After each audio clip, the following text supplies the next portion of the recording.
Good afternoon. As a human rights activist, what do you think about the ADC coalition? Do you think they can unseat the president in the coming election? I thought they say Peter Obi is a saint. I thought they say Peter Obi is someone that does not have any form of corruption in his blood. Why is he now joining coalition with people that are very criminal in terms of their nature, people that has failed Nigeria, people that are disgruntled, people from APC that did not have a piece of the national cake?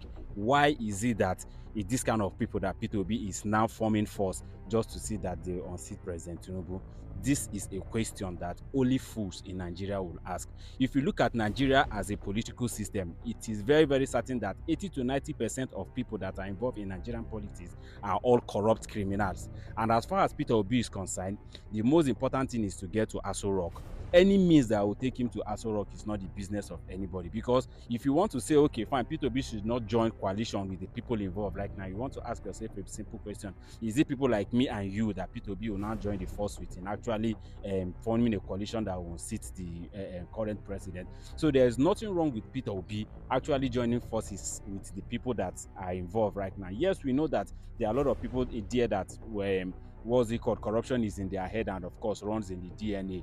But one thing we just have to understand is that this is a system that is actually built and characterized with a lot of corrupt personality. So if the corrupt personality comes together and say they want to bring somebody like Peter Obi, there's nothing wrong with it. But one thing we just have to beg the ADC is that they should understand that the way Nigerians are supporting the ADC, the way Nigerians are supporting the coalition, the way Nigerians are rallying around and actually saying, okay, fine, this is the kind of coalition that we want, they are doing that just because of one man, and that is Peter Obi. Take Peter Obi out of that coalition. Trust me, everybody will still point hand and say that these are corrupt and criminals as far as the Nigerian political system is concerned, that have actually gathered together to look for a way to gain power simply because the APC or the President Tinubu administration failed to actually give them any form of political appointment, and that is just clear. So the day the ADC fails to give that presidential ticket to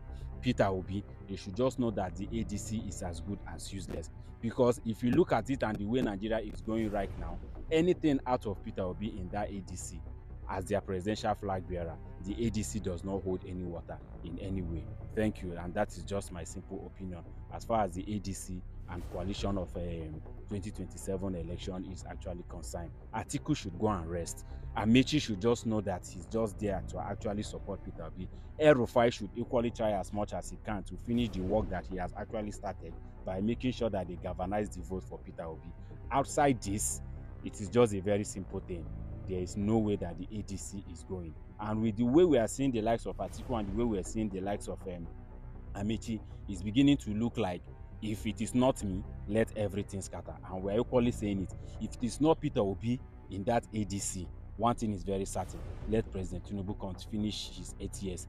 But if it is Peter Obi, then we can actually move forces and change things as far as the Nigerian political system and space is concerned. Thank you very much. Thank you very much, sir.